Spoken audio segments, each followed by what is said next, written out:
우리 장애 아들, 딸들 학생이 되면 무엇보다도 참 어려운 부분이 그 학교에서 따돌림을 당하는 것입니다. 학교 학년이 올라가도 친구가 별로 없고 또 놀리고 괴롭히고 그게 얼마나 힘들겠어요. 어떤 때리기도 하고 특별히 친구를 삼아주지 않는 것, 끼워주지 않는 것, 이건 얼마나 힘든 일인지 모릅니다. 아마 성인 된 장애인 형제자매들도 그렇게 생각하겠죠. 자기의 장애 때문에 끼워주지 않은 거예요. 이렇게 함께 어울려주지도 않고 친구 되지도 않으니까 그게 참 힘든 겁니다. 사람이 친구 없이 산다는 게 얼마나 힘든 일인 건 우리는 이렇게 잘 압니다. 이번에 한국에서 강화도 해병대 제2사단에서 그 김상병이라는 사람이 동료에게 총을 쏘고 자신은 자살을 기도하고 수리탄을 터뜨렸는데 죽지는 않고 살았어요. 근데 거기에 동료들을 쏜 이유 중에 하나가 구타를 당했을 뿐만 아니고 가장 중요한 게 그 기수열애라는 따돌림을 당했다고 합니다. 해병대 하면 기수를 굉장히 중요시 여기잖아요. 한 기수만 높아도 뭐 완전 하늘처럼 그렇게 선배하는 거죠. 참 그게 그 권위적인 문화도 참 문제를 생각해봐야 됩니다. 우리는 너무 그냥 계층을 사람을 줄서기를 잘하는 거죠. 그런 부분이 있는데 해병대는 특별히 그 기수가 굉장히 중요하다고 그럽니다. 그런데 이 기수열애라는 따돌림을 당하면 굉장히 힘들어진대요. 자기 선배여도 선배가 선배 대접을 해주지 않는 겁니다. 후배도 후배 대접 안 해주고 이렇게 말하더라고요. 기수열애를 뭐 당하면 내가 55기인데 54기가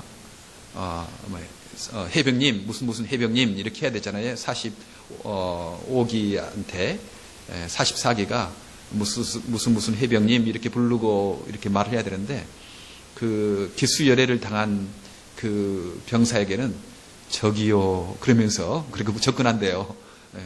다른 선배한테는 다 무슨 해병님 하고 이렇게 명령에도 복종하고 심부름도 하고 해주는데 그 사람은 그냥 그 인정해주지 않는 겁니다. 선배라고 인정해주지 않는 거죠. 다 무시하고 후배들도 무시하고 또 선배들도 무시하고 완전히 그 따돌림을 당하는 것입니다. 그러니까 정신적인 고문을 당하는 거죠. 그 얼마나 힘들겠어요. 같이 어울리는데 따돌림을 당하고 깨워주지도 않고. 근데 그것을 구타를 당한다든가 내가 왕따를 당한다, 기수열애를 당한다 이렇게 말해도 해결되지가 않는데요. 이제 그랬다고 또 따돌리니까 그랬다고 또 따돌려서 또 같이 어울려주지 않으니까 이 사람들이 또 다른 부대에 이렇게 이동해 가도 거기서도 문제가 해결되지 않는다고 합니다. 다 이제 요즘에 인터넷도 있고 뭐 전화도 있고 그래서 그 누구누구가 지금 그렇게 기수열애를 당했는데 이쪽에서 견디지 못하고 그쪽으로 갔다. 그렇게 말하면 거기서도 왕따 당하는 겁니다. 선배 대접, 후배 대접 안 해주고 그냥 그림자 사람처럼 이렇게 따돌리는 것입니다. 친구도 없고 동료도 없고 얼마나 힘들겠어요. 사람 누구나 인정받고 싶고 좀 이렇게 존경받고 싶은 마음도 있고 그 친구 삼고 싶은 이런 마음이 있거든요. 이게 참 중요하죠. 인간의 5가지 그 니드 중에 그 필요 중에 그 가장 필요한 먼저 의식주 문제. 의식주 문제가 너무 필요합니다. 그렇죠. 배고프고 목마른데 그거 필요하죠. 그다음 두 번째는 안정이 필요해요.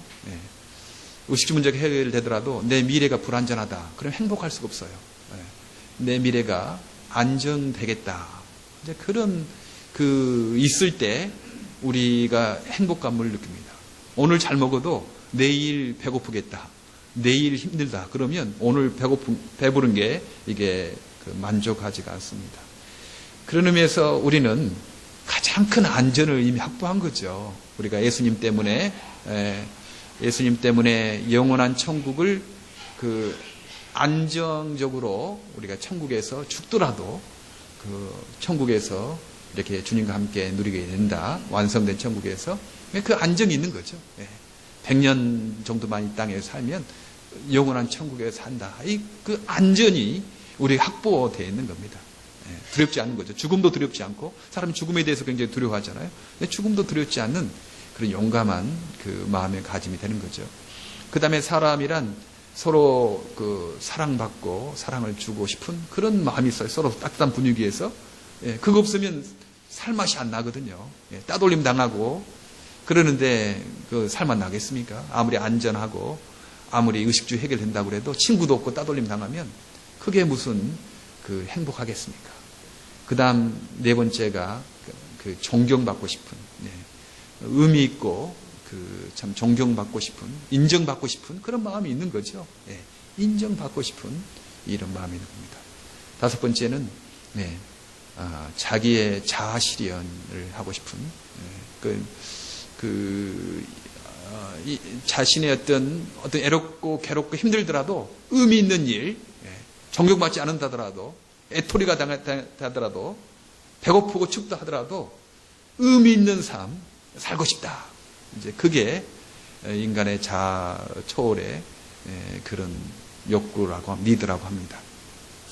메슬로우의 인간의 5가지 니드는 심리학이나 상담학 배운 사람들이 가장 기본적으로 배우는 거죠.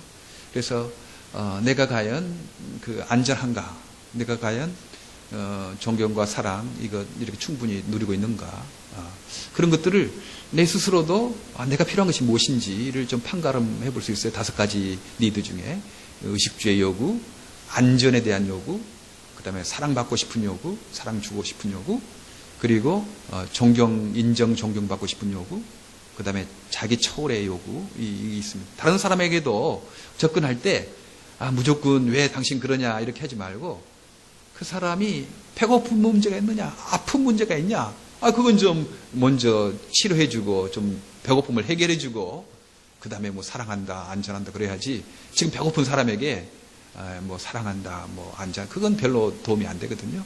그래서 다른 사람 필요를 볼 때도 저분이 지금 어떤 필요가 있는지, 이 생리적인, 이 육체적인 필요에 도움이 필요한지, 잠 못 자면 힘들거든요. 잠 못 자면 잠자게 해줘야지. 그건 뭐 좋은 일이라고 뭐 잠 못 자도 일해라 그럴 수는 없습니다. 잠 못 자면 푹 쉬게 해서 잘 자고 육체적인 니드를 해결하고 그 다음에 무슨 인정이나 존경받는 이런 일을 해야지, 잠 못 자서 피곤한 사람에게 뭐 하면 짜증나게 되지 않겠습니까? 그래서 잘 살펴야 되는 거죠. 그리고 미래가 과연 그 불안한지, 미래에 대해서 어떻게 우리가 이야기를 해볼 수 있는 거. 특별히 우리 장애인과 장애인 가족들은 그 미래에 대한 불안이 좀 많이 있잖아요. 내가 살아있을 때는 내 아들, 딸 내가 키울 수 있다. 그러나 내가 이제 나이가 들고 병들고 결국은 죽게 될 텐데 이 아이들을 어떻게 해야 되냐. 이제 그 어떤 안전에 대한 요구가 참 필요하지 않아요? 그래서 어떻게든지 미랄이나 우리 여러분들은 이 부분을 좀 해결하자. 그래야지 내가 죽어도, 내가 늙고 내가 병들어도 내 아이는 좀 안전한 가운데 살 수 있다 생각하니까 좀 든든하지 않겠습니까? 그런 내 자신에 대해서 평가하고 다른 사람에 대해서 어떤 필요가 있는지를 살피는 거, 이거 참 중요 이렇게 합니다. 하여튼 이 존경받고 인정받고 사랑받지 못한 환경은 너무나 힘든 환경입니다. 그런데 오늘 바울의 사정은 단순히 뭐 존경받거나 인정받거나 뭐 그런 정도가 아니고 자기를 죽이려고 하는 사람들이 있었어요. 그건 얼마나 힘들겠어요. 단순히 따돌리는 것도 아니에요. 단순히 어떤 이렇게 끼워주지 않는 것, 그런 것도 아닙니다. 자기를 죽이려고 한 사람들이 한 명도 아니고 40여 명이나 그렇게 있었다고 합니다. 12절에 날이 샘에 유대인들이 당을 지어 맹세하고 바울을 죽이기 전에는 먹지도 아니하고 마시지도 아니하겠다 하고, 이같이 동맹한 자가 40여 명이더라. 40여 명이나 바울을 죽이기 전에는 내가 먹지도 않고 마시지도 않겠다. 이렇게 하는 사람이 있었다 하는 것입니다. 예. 참 이런 환경에서 구타나 왕따 정도가 아니고 죽이기로 결심한 이런 상황에서 어떻게 살아갈 수 있을까? 어떻게 기쁨과 만족을 누리며 살 수 있을까? 세상적인 것 가지고는 안 되죠. 저도 군에서 이제 군목으로 좀 한 3년 6개월 정도 근무했거든요. 3년 4개월인가요? 40개월 정도 했으니까. 그런데 우리 신앙 좋은 우리 병사들은 참 구타를 당해도 왕따를 당해도 그렇게 주님을 따라가는 그런 사람을 이렇게 봤어요. 때리면 때려라. 나 왕따 시키면 왕따 당한다 뭐 그런 식으로 용감하게 하는 거죠. 그 26사단 제가 73년대 근무했어요. 그때 그 연대에 한 4개 대대 본부하고 3개 대대 정도 되는 건요. 거기 의정부에 있어요. 불무리라고 하는데 지금은 좀 많이 변했더라고요. 지난번에 한국에 갔을 때 그때도 내가 추억이 서린 땅이니까 이야기가 있는 곳이니까 한국 가서 거기를 쭉 일부러 찾아가 덕정에서 의정부 덕정 지나서 가래비 그런 쪽 이상하죠. 가래비 그러니까 촌스럽게 늘잖아요. 그런 데 가서 이렇게 봤는데 많이 변했어요. 기계화 부대로 많이 변했더라고요. 근데 거기에 최승렬이라는 상병이 있었습니다. 근데 그 2등 짝대기 하나 때부터 나는 교회 가야 된다. 훈련 주일날 잘 못 가게 하고 그런데 나 주일날 가야 된다. 수요일날도 나 교회 가야 된다. 군대에서 이렇게 짝대기 하나가 이렇게 상관 눈치도 모르고 막 그렇게 말한다는 건 이건 그 왕따감이거든요. 무엇을 모른다, 분위기를 파악을 못하는 녀석이다. 이제 그렇게 인정받는 거예요. 막 때리기도 하죠, 그때는. 지금 많이 없어졌지만 막 때리기도 하고. 그래서 때려서 기절했대요. 그래도 갔어요. 왕따 당하면 왕따 당한다. 내가 때리면 맞는다. 그렇게 처음에 했더니 이제 그 동료들은 최승열 친구는 그냥 내놨다. 말해도 안 듣고 그러니까 내놓은 거다. 그래서 이제 주일날이나 수요일날 이제 교회 가는 것이 이제 편해졌다고 이렇게 인정됐다고 합니다. 사실 그 대대에서 그 군종병 한다는 건 참 힘든 일이에요. 연대 한 명이 전도사 한 사람이 있거든요. 목사 한 사람 있고 그 다음에 전도사 한 사람이 군대 그 연대 한 명 있어요. 다른 대대는 한 400 내지 500명 병사들이 있거든요. 거기는 자기 보직을 하면서 소총수, 포병연 포선을 하면서 또 전도사 역할을 하는 거죠. 두 개의 일을 하는 겁니다. 그러니까 이 최승열이라는 친구는 자기는 이제 보병 소총수면서도 그 대대 전도사 역할을 이렇게 하는 거죠. 그러니까 그 친구에게는 왕따 당하는 거, 구타 당하는 거, 그 두렵지 않은 거예요. 왕따 시키면 왕따 시켜라. 나 때리면 때려라. 그렇게 되는 거죠. 주님이 인정한다. 주님이 지켜보고 있다. 주님이 살아계신다. 이런 생각하기 때문에 두려워하지 않는 것입니다. 그래서 너무 필요하죠. 주님을 믿고 살아가는 거예요. 어떤 환경에서든지 이길 수가 있는 거예요. 그래서 장애인 형제 자매들에 대해서도요. 우리가 예수님 부활하신 예수님을 이렇게 전해주고 살아계신 하나님을 안다 그러면 그들이 나 왕따 시키려면 왕따 시켜라. 나에게 어떤 끼워주지 않으려면 안 해줘라. 그 괜찮다. 이제 그런 용기가 생기는 거죠. 그리고 또 군대에서요. 저는 그 강화도의 이 사단에서 새병대 생긴 일, 분명히 크리스찬도 많이 있었을 텐데, 그런 왕따 당하는, 그런 기수열애를 당하는 상병이 있었다면, 그 옆에 크리스찬 친구들이 이건 안 된다. 이럴 수가 있냐? 그러면서 김상병의 친구가 되어줘야 되겠습니까? 제가 김상병 잘했다는 말은 아닙니다. 그 당했다고 총 쏘면 되겠습니까? 그거 안 되죠. 그건 아니라고 생각하는데, 그러나 그 주변에 많은 크리스찬들이 있었을 텐데, 그렇게 기수열애시키고 왕따 시킬 때, 한 사람이라도 기수열애하면 안 된다. 우리 같은 해병이고, 같은 친구인데, 그럼 되냐? 그러면서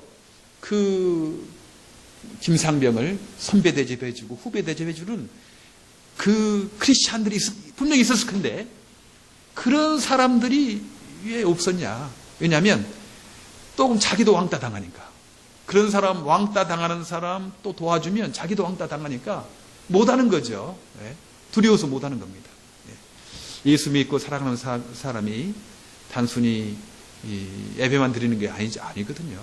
이 땅의 삶 가운데 주님과 교제하며 주님을 의지하며 삶 가운데 살아가는 거 아니겠어요? 그러면 왕따 당하는 그런 어떤 선배나 후배가 있다 그러면 우리 크리스찬들이 비록 그 사람 도와서 내가 다시 왕따 당한다 하더라도 나 그 친구 대접해주고 선배 대접해주고 후배 대접해주는 그런 문화를 만들어야 되지 않겠습니까? 그런데 이제 똑같이 자기 두려우니까 자기도 왕따 당할 거 두려우니까 그렇게 한 거죠. 미랄 선교단에 지금은 어찌 장애인 뿐이겠습니까?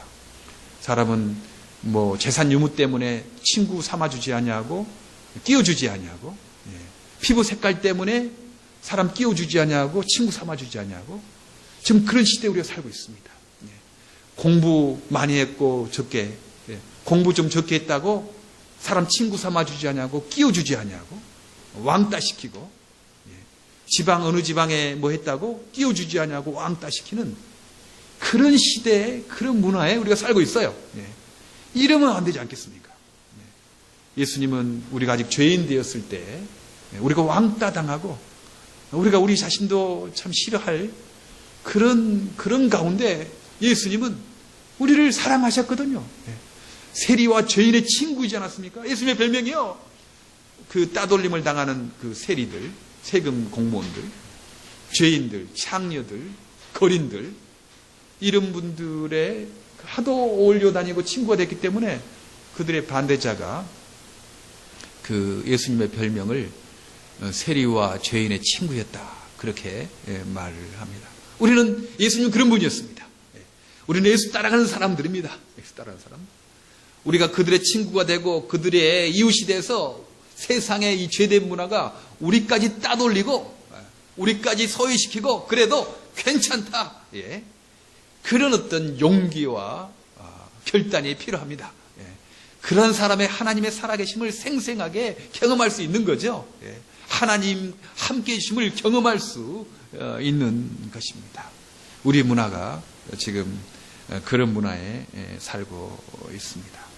저는 미랄 선교단 운동을 단순히 장애인 돕는 이런 차원이 아니라고 생각합니다. 이런 왕따시키는 문화, 조금 자기보다 못하다고, 자기보다 좀 이렇게 자기가 틀리다고, 친구 삼아주지 않냐고, 왕따시키고, 소외시키고, 끼워주지 않냐는 이 시대를 향한 하나님의 메시지가 있다. 그런 생각합니다. 저는 그런 문화가 예수 안 믿는 사람의 문화라면 뭐 그럴 만해요. 그걸 이해하니까. 그럴 수 있습니다. 그들은 돈이 최고고 자기 남을 이용해서 자기 이익을 얻는 것이 목적이기 때문에 뭐 그럴 수 있습니다. 그러나 우리 기독교 안에서 교회 안에서까지 이런 자기가 좀 다르다고 끼워주지 않냐고 가난하다고 친구 삼아주지 않냐고 좀 부족하다고 동료 삼아주지 않냐고 은근히 따돌리고 왕따시키는 이런 문화가 우리 기독교 안에 있으면 되겠냐? 그건 아니잖아요.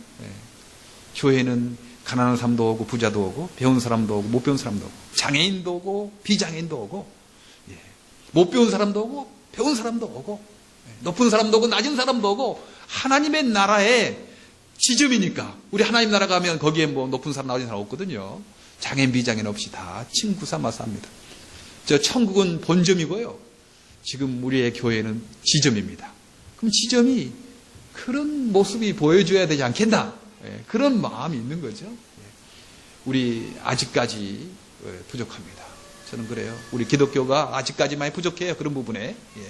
그래도 세상보다는 낫죠. 세상보다는 낫고 그래도 교회는 하나님의 진리가 있고 하나님의 사랑이 있기 때문에 이건 안 된다라는 사실을 알고 있습니다.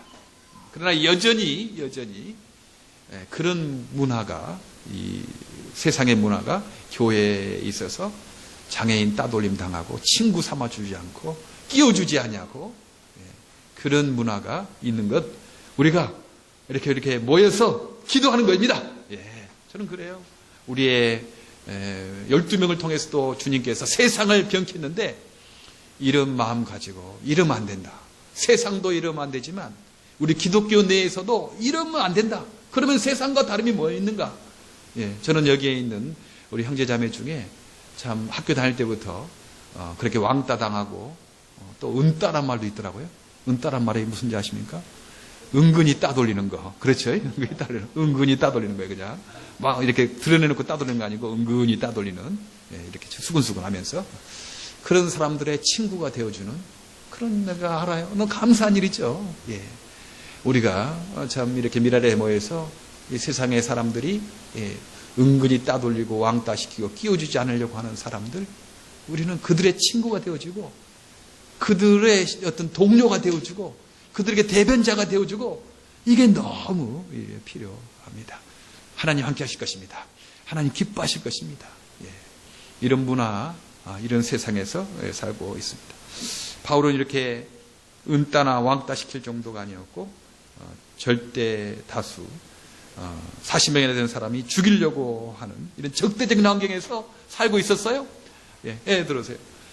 어떻게 이런 환경에서 이길 수가 있었겠습니까? 다른 거 아닙니다. 하나님 살아계신다. 하나님 살아계신다. 하나님 친구 되어주신다.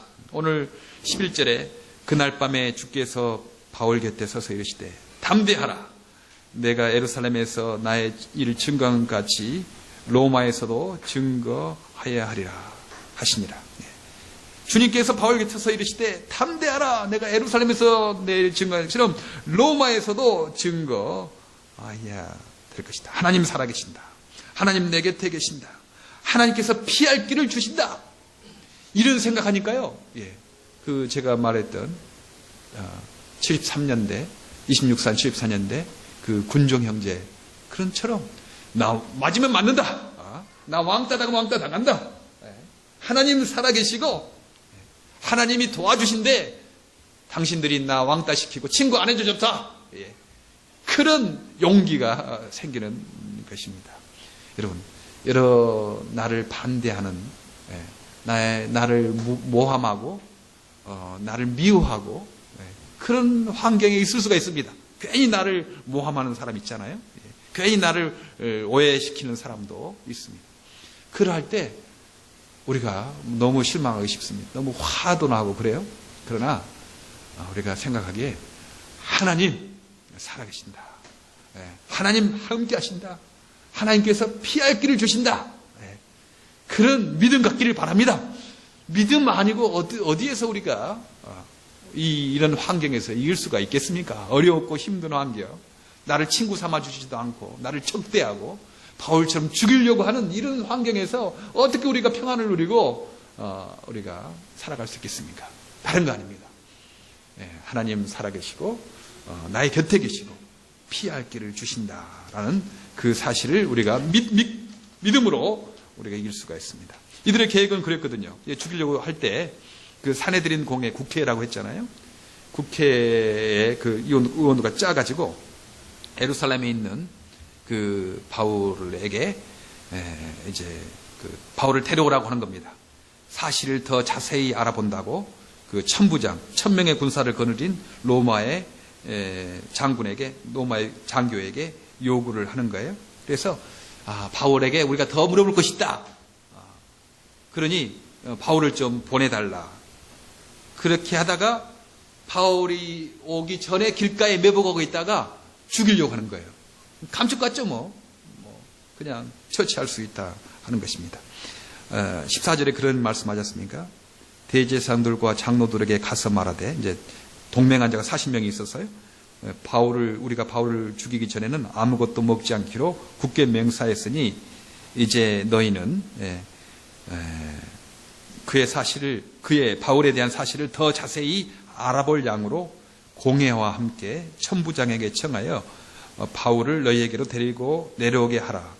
우리는 그가 가까이 오기 전에 죽이기로 준비하였노라 하더니, 이제 그 사내들인 국회의원들하고 또한 대제사장과 장로들에게 말해가지고 유대인들이 말해가지고 이제 바울을 더 조사할 것이 있다. 그러니 좀 데려오너라. 천부장에게 지금 있지 않습니까? 바울을 데려오라고 그렇게 말하는 가운데 기다리고 있다가 죽이려고 이렇게 하는 거죠. 예. 이제 꼼짝없이 죽게 되지 않았겠습니까? 예. 이건 바울이 알지도 못한 사실이었어요. 바울이 느끼지도 못하는 사실이었습니다. 바울이 어찌 해볼 수 없는 그런 사실이었어요. 예. 바울의 어떤 판단과 결정에 관계없이 이제 꼼짝없이 이제 죽게 돼 있어요. 예. 대제사장 장로들이 오라고 명령하는데 지금 국회의원들이 짜가지고 그렇게 바울 더 조사하겠다. 데려오너라. 그렇게 하면 오지 않겠어요? 그러면 길가에 메고 가겠다가 40명이 달려들어서 찔러 죽이면 뭐 되는 거 아니겠습니까? 꼼짝없이 죽게 돼 있어요. 네. 세상은 내가 통제하고 조정할 수 있는 내 힘으로 할 수 있는 일이 있죠. 네. 그런 일이 있습니다. 근데 공부 열심히 하는 거죠. 네. 학교 좋은 성적 얻는 거 내 판단과 내 지식과 내 의지로 하는 거 아니겠습니까? 내 힘으로 하는 거죠. 네. 부지런히 일하고 전략해서 돈 버는 거 그거 내 힘으로 할 수 있는 그런 일이죠. 네. 내 지식과 감정과 의지로 다스릴 수 있는 것 그런 일이 있습니다. 있어요. 분명히 있어요.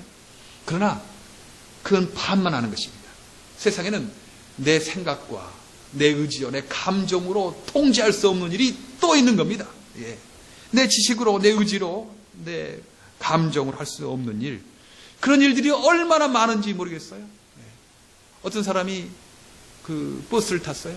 요즘에 그 맨하탄의 버스들이 좀 많이 차이나타운 버스가 많이 뒤집어지고 있다고 하지 않습니까? 조심하시기 바랍니다. 혹시 맨하탄에 가면. 왜냐하면 좀 싸진가 이렇게 타거든요. 근데 너무 그분들이 뭐 쉬지도 않고 뭐 정비도 불량해가지고 지금 차이나타운 버스가 많이 뒤집어져서 다치기도 하고 그냥 사람도 죽기도 하거든요. 근데 버스를 타는 거 그건 내 결정이죠. 내가 생각하고 판단하고 하는 거죠. 그러나 그 다음부터는 내 의지와 내 결정 관계없습니다. 가는 겁니다. 그러니까 내 생각에 내 판단으로 할 수 있는 일이 있고 내 힘과 내 의지로 할 수 없는 일이 있다. 그 문제. 바울 입장이 그러지 않습니까? 바울이 지금 40명이 먹지도 않고 마시지도 않고 죽이려고 대비하고 있는 것 알지도 못했어요. 사실. 알아도 자기 힘으로 어쩔 수 없는 그런 어려움이 있었습니다. 꼼짝없이 죽게 되었습니다. 인간의 지식과 인간의 힘으로 할 수 없는, 통제할 수 없는 일이 있다는 사실을 아는 것, 이거 지혜입니다. 그렇지 않습니까? 어떤 사람은 뭐 내 주먹을 믿어라, 뭐 하나님 믿냐, 내 주먹을 믿지, 그렇게 생각하는 사람이 있습니다. 하나밖에 모르는 거죠. 자기 힘으로 통제할 수 있는 것만 있다고 생각하는 사람이에요. 그러면 자기 주먹을 믿어야지, 자기 힘으로 하니까. 그러나 세상은 결코 자기 힘으로 할 수 없는 그런 일들이 얼마나 많은 일이 있는지 모릅니다. 파리를 잡을 때, 모기나 파리를 잡을 때, 저는 그렇게 생각해요. 파리채가 좀 크지 않습니까? 파리가 있으면 아무리 날아가도 죽는 거거든요, 저것은. 인간이 마음 먹으면. 왜냐하면, 날아갈 것까지 계산해서 때리는 겁니다. 그렇죠? 파리채를 때릴 때, 파리가 이렇게 하면 날아갈 것까지 계산해서 인간이 만들어가지고 때리는 겁니다. 파리는 죽을 운명이죠. 결정돼 있어요. 아무리 날아봤자, 아무리 뛴다고 해도 빠져나올 수 없는 것입니다. 우리는 그런 때가 있거든요. 인간의 운명이라고 하지 않습니까? 도저히 인간의 힘으로 날고 뛰고 어때도 할 수 없는 그런 인간의 운명이 있습니다. 도저히 인간이 할 수 없는 것. 파리가 파리채에 걸려서 죽을 수밖에 없는 이거 운명이죠. 자기 힘으로 할 수 없는 것이니까. 사람 그래서 운명이라고 하지 않습니까? 그런 일들이 인간에게 있는 것입니다. 그러나 인간의 운명을 벗어날 수 있습니다. 우리 하나님의 능력과 하나님의 권세가 있는 거 아니겠습니까? 운명을 바꾸는 거 아니겠어요?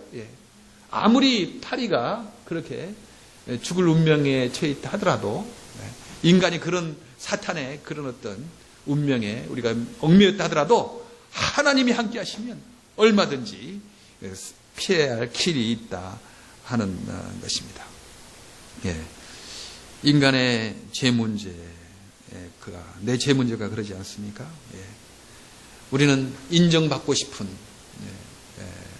누구보다도 하나님께 인정받고 싶은 그런 마음이 있어요. 전에 저 그런 간증한 적 있나요? 어떨 때 막 꿈을 꾸면 악몽을 꾸는데 막 이가 빠지고 있는 거예요.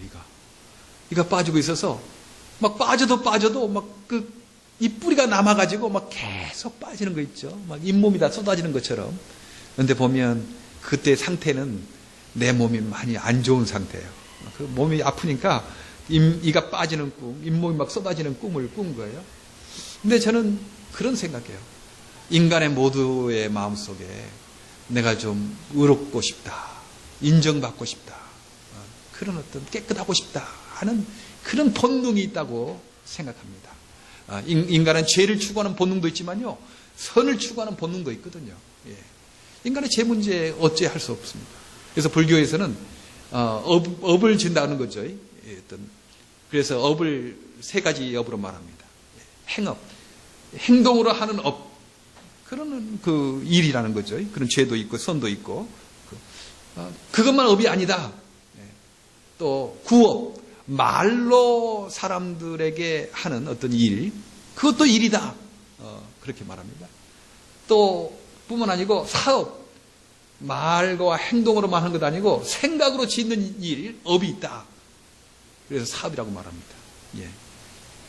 그렇죠. 인간이 행동으로나 말로 짓지 않는 죄도 있지만 생각으로 지은 그런 죄, 이런 일에 내가 깨끗하고 싶은 그런 마음이 있지 않겠습니까? 이런 일을 어떻게 우리가 처리할 수 있겠습니까? 인간의 힘을 할 수 없는 거거든요. 그래서 예수님 오신 겁니다. 예수님 오셔서 예수님이 인간이 할 수 없는 그 죄 문제, 하나님과 가까울 수 없는 이 문제, 예수님이 다 담당하신 거죠. 그분이 제물이 되시고, 그분이 완전한 제물이 되시고 완전한 제사장이 되셨어요. 그래서 전에 구약의 제사가 불완전한 동물과 불완전한 제사장이 제사를 드렸기 때문에 그 제사는 언제나 계속되는 반복되는 제사였습니다. 그러나 예수님이 완전한 제물로, 완전한 제사장으로 완전한 제사를 한 번 드렸기 때문에 한 번에 제사가 끝난 겁니다. 이게 바로 히브리서의 전체 주제거든요. 히브리서 그 말씀하십니다. 구약에는 불완전한 동물로 불완전한 제사장이 불완전한 제사를 드렸기 때문에 계속 제사가 있었다.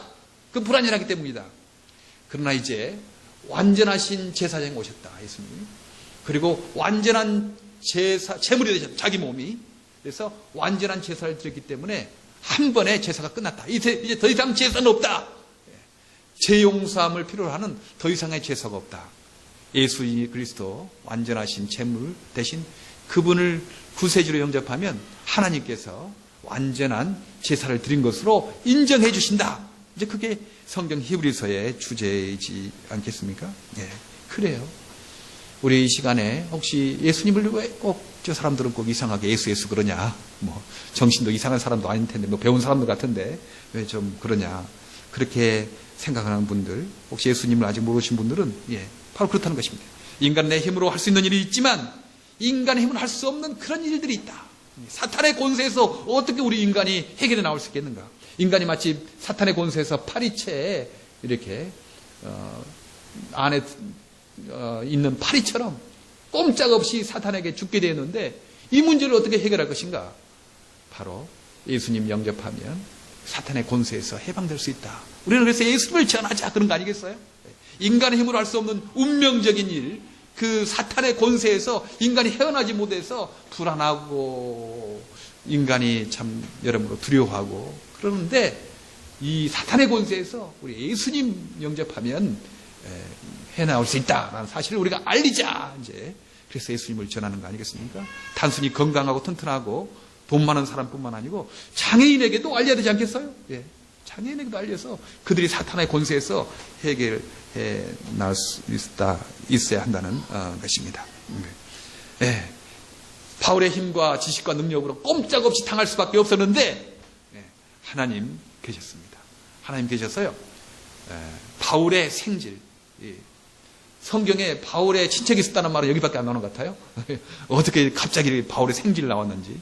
바울의 조카라고 할 수 있겠죠. 성경에 보니까 바울의 생진이 들었어요.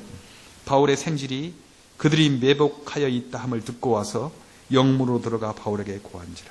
예.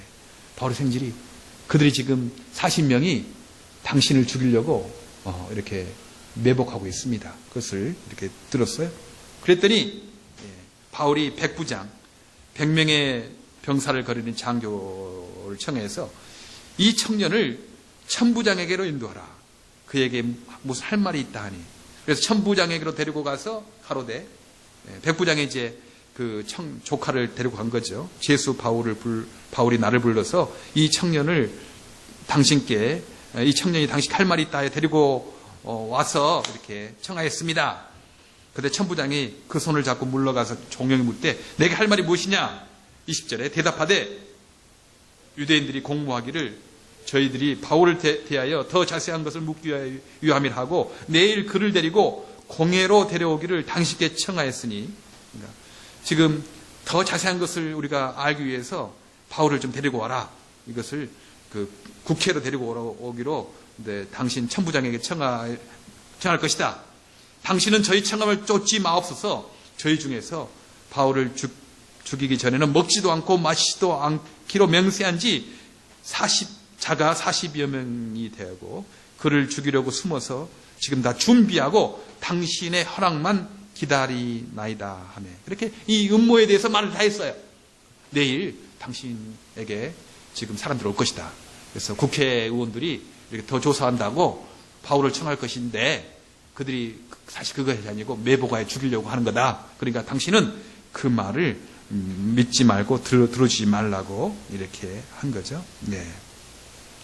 하나님께서 바울이 꼼짝없이 죽게 되었는데 피할 수가 없었는데 하나님이 바울의 조카가 어떻게 들었는지 모르겠어요. 왜 들었는지. 그러나 하나님께서 이 바울의 조카에게 알려서 조카가 바울에게 알려가지고 지금 천부장에게 이야기하고 다음 주에 천부장 알아서 이 바울을 그 사내들인 국회로 보내는 것이 아니고 어디로 보냈냐면 가이사라 쪽으로 보냅니다. 저도 한 5년 전에 예루살렘에 갔거든요. 가이사라도 가고.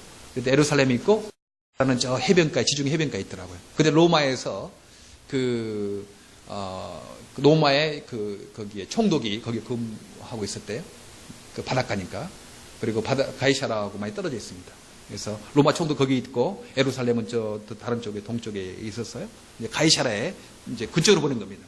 또 그 국회로 보낸 것도 아니고 그 이야기를 다음 주에 이렇게 하도록 하겠습니다. 하여튼 하나님께서 피할 길을 주신 것입니다. 11절에 로마에서도 증거하여야 하리라. 그런 하나님의 약속이 있지 않았습니까? 로마에서도 증거해야 하리라 하신 하나님의 약속이 있었고 로마에서 증거하기 전까지는 바울은 결코 죽지 않을 것입니다. 결코 망하지 않을 것이 아실까요? 그런 어떤 하나님께서 보호하실 것입니다. 하나님께서 보호하시고 사명을 주시고 사명이 이룰 때까지 망하지 않게 하신다. 이런 확신이 너무 필요합니다. 그 리빙스턴이 보통 우리는 탐험가라고 알고 있는데 그분이 선교사였어요. 어떻게든지 그 아프리카 땅에 예수님 전해야 되겠다 생각하고 아프리카에 가신 선교사였죠. 세상 사람들은 선교사라고 말하기 싫으니까 싫어요. 막 그런 싫어해. 이번에도 에티오피아인가요? 거기 갔는데 그 병원 크게 그 명성교회에서 병원을 크게 지어놓고 너무 일을 많이 하고 있거든요. 근데 교회라고 하기 싫으니까 종교단체에서 하는 병원에 그렇게 했더라고. 명성교회에서 이렇게 수고해서 거기에 병원 크게 해서 잘 하고 있다. 이렇게 말해주면 좀 덧나나? 하기 싫으니까 이렇게 어느 종교단체에서 하는 병원에 가서 이명박 대통령도 있고 막 그랬다. 이제 그런 이야기 하더라고요. 하여튼 이런 어떤 로마에 가서 증거하여야 하리라 이 말씀만 했는데 리빙스턴이 선교사로서 거기 갔는데 그분이 하는 말이 있어요. 사명 있는 자 죽지 않는다. 사자, 맹수들 여러 가지 풍토병, 전염병이 유행하는 그 아프리카 땅에 갔었는데 용감하게 갈 수 있는 이유가 사명이 있는 한 죽지 않는다. 그 말을 했다고 합니다. 얼마나 좋은 말이에요. 사명이 있는 한 죽지 않는다. 망하지 않는다. 지금 주님께서 바울에게 바울아, 너가 예루살렘에서 증거할 뿐만 아니고 로마에서도 증거해야 하리라. 이 약속을 주셨거든요. 근데 지금 죽겠습니까? 예? 지금 40명이 먹지도 않고 마시지도 않고 바울을 죽이려고 해서 꼼짝없이 죽게 됐는데 하나님이 그 놔두겠습니까? 예, 바울의 조카를 통해서 살 길을, 피할 길을 주시는 거죠. 예. 저도 한국 왔다 갔다 하고 이제 다음 주면 또 저 브라질 또 10주년 행사 가게 되거든요. 거기에 다 가게 되는데 비행기 탈 때마다 좀 겁나요, 사실. 겁나는 거죠. 참 다 죽는 거 아니겠습니까? 참. 그래서 비행기 탈 때마다 여러분 기도하시기 바랍니다. 여러분, 하나님, 물에 빠져 죽지 않고, 나는 그런 기도하죠. 공중에서 폭파해 죽지 않고, 기차 자동차 사고로 죽지 않고, 그냥 기운이 진하여서, 아브라함이 기운이 빠져가지고 그냥 죽었거든요. 나도 하나님, 그렇게 죽을 때, 특별히 사고로 말고, 그냥 기운이 다 빠져가지고, 그냥 자듯이 그런 죽게 되기를 바랍니다. 그래서 다른 사람에게 다 또 안부도 하면서 잘 있어라. 천국에서 만나자. 인사도 하고. 그렇게 죽고 싶어요? 예. 그 죽음을 위해서 기도하는 거 중요하죠. 그러나 한 가지 든든한 것은 그런 거 있어요. 내 소원은 그거거든요.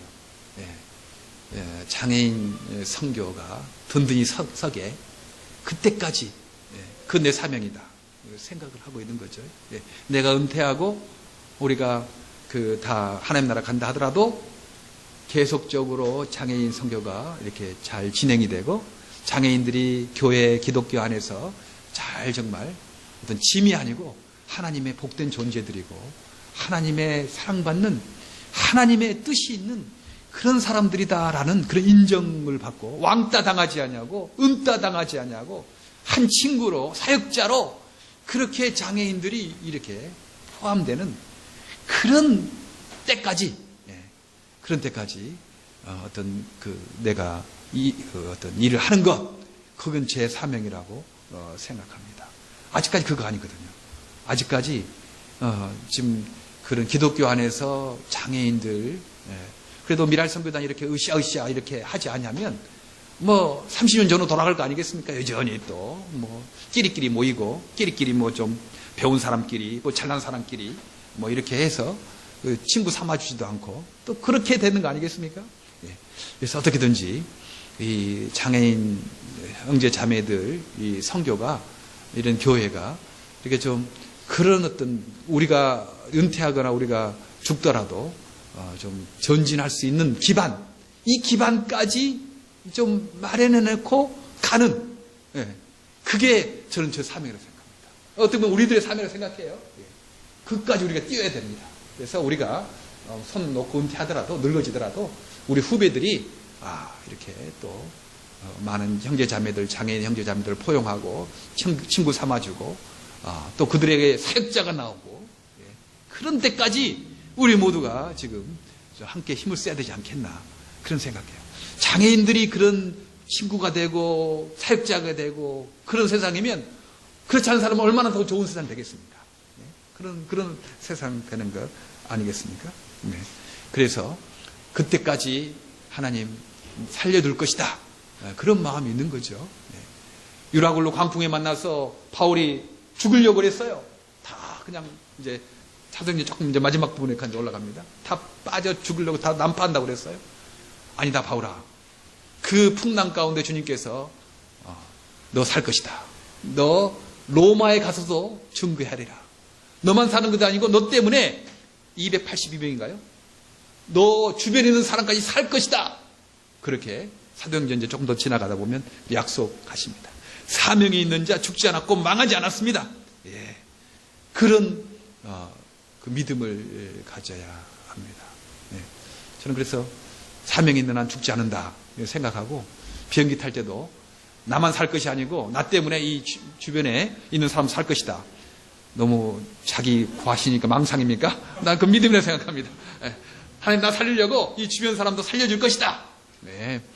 하나님의 복 있는 사람 가면 그 사람만 복 받는 것 아니고 주변 사람까지 복 받는 거거든요. 네. 그 성경에 그 바울 때문에 그 옆에 사람까지 살았거든요. 예. 하나님께서 살아계셔서 피할 거를 주셨습니다. 그리고 바울을 살려주셨습니다. 여러분 어렵고 힘든 시대에 만날 것입니다. 내 힘으로 할 수 있는 거 있죠. 내가 계산하고 내가 알아서 내가 판단해서 내가 빠져나올 수 있는 일 얼마든지 있습니다. 그거 열심히 해야 됩니다. 네, 그래야 되죠. 내가 할 수 있는 일 내가 하는 것입니다. 그러나 인간에게는 내 힘으로 할 수 없는, 내 능력으로 내 결단으로 할 수 없는 그런 일이 있을 수 있습니다. 예. 그럴 때 어떻게 해야 되느냐? 하나님 찾아야 됩니다. 하나님 살아계신다. 예. 내 곁에 계신다. 피할 길을 주신다. 예. 그 사실을 우리가 굳게 붙잡아야 하는 거 아니겠습니까? 미래가 두렵거든요, 사실. 어떻게 보면 안정되지 않으니까 두려울 수 있습니다. 그래서 우리는 걱정을 미리 가불합니다. 돈 떨어지면 월급 받을 때 미리 가불해서 쓰지 않습니까? 예. 그래서 돈은 가불해서 쓸 수 있지만 걱정은 가불하지 마시기 바랍니다. 예. 사람들 미래 두렵고 걱정되고 있으면 지금부터 고민하는 겁니다. 그냥 같은 데라. 지금부터 막 인상 쓰고 잠이 안 오는 거죠, 그냥. 그러지 마세요. 예. 걱정은 가불하면 안 됩니다. 돈은 가불할 수 있어요. 걱정은 가불했으면 안 됩니다. 예. 하나님이 그때 되면 피할 길을 주실 것입니다. 그러지 않겠어요? 예. 바울 죽이려고, 죽임을 당하려고 도저히 자기 힘으로 할 수 없는 그런 순간, 그런 환경에 처했잖아요. 40명이 먹지도 않고 마지도 않고 결심하고 죽이려고 했는데 꼼짝없이 죽게 됐는데, 예. 바울의 조카를 통해 하나님이 피할 길을 주시지 않았습니까? 그래서 우리는 걱정을 가불하지 말고 그때 되면 하나님이 또 그때 힘을 주실 것이다. 예, 하시기 바랍니다. 우리 요즘에 문들이 너무 좋아져서 공항에 가면 문이 막 스르륵 자동적으로 열리지 않겠습니까? 아마 100년 전만 해도 사람들이 놀랐을 거예요. 요술인 줄 알고. 그러나 지금 전기장치가 다 되지 않습니까? 멀리서 있으면 문이 안 열어집니다. 그러나 가까이 가면 그때 되면 문이 싹 열리지 않겠습니까? 그렇습니다. 멀리서 그냥 걱정하지 마시기 바랍니다. 어떻게 저 문 열어지나 걱정하고 두려워하고 하지 마시기 바랍니다. 하나님께서 우리가 가까이 가면 그때가 되면 그 자리에 서면 또 피할 길을 주셔서 문을 열어지게 할 것입니다. 이게 우리에서 믿는 사람들의 특권이지 않겠습니까? 왜 미리미리 걱정합니까? 걱정할 필요 없습니다. 하나님께서 살아계셔서 피할 길을 주십니다. 하나님 사랑하는 자 망하지 않습니다. 두려워하지 마시기 바랍니다. 우리 오늘 하나님께서 바울이 도저히 인간의 힘으로 자기의 판단과 지식으로 해결할 수 없는 문제, 피할 수 없는 문제, 죽음이 이런 순간에 있을 때 하나님께서 바울의 조카를 통해서 피할 길을 주시고 하나님의 뜻을 이루어갔습니다. 우리에게도 여러 가지 어려움이 있을 수 있습니다. 내가 판단할 수 있고 내가 알 수 있고 내가 할 수 있는 그런 일 내가 하면 됩니다. 그러나 내 힘으로 도저히 안 되는 거 어떻게 하는 거예요? 내 힘으로 도저히 판단하고 노력해도 안 되는 부분 있어요. 그런 걱정거리가 있습니다. 그러나 두려워하지 마시기 바랍니다. 하나님이 그때가 되면 또 능력을 주시고 사람을 보내주셔서 피할 길을 주실 것이다. 믿음을 가지고 탐욕 있게 담대하게 살아가는 저와 여러분 되기를 간절히 바랍니다. 기도하겠습니다.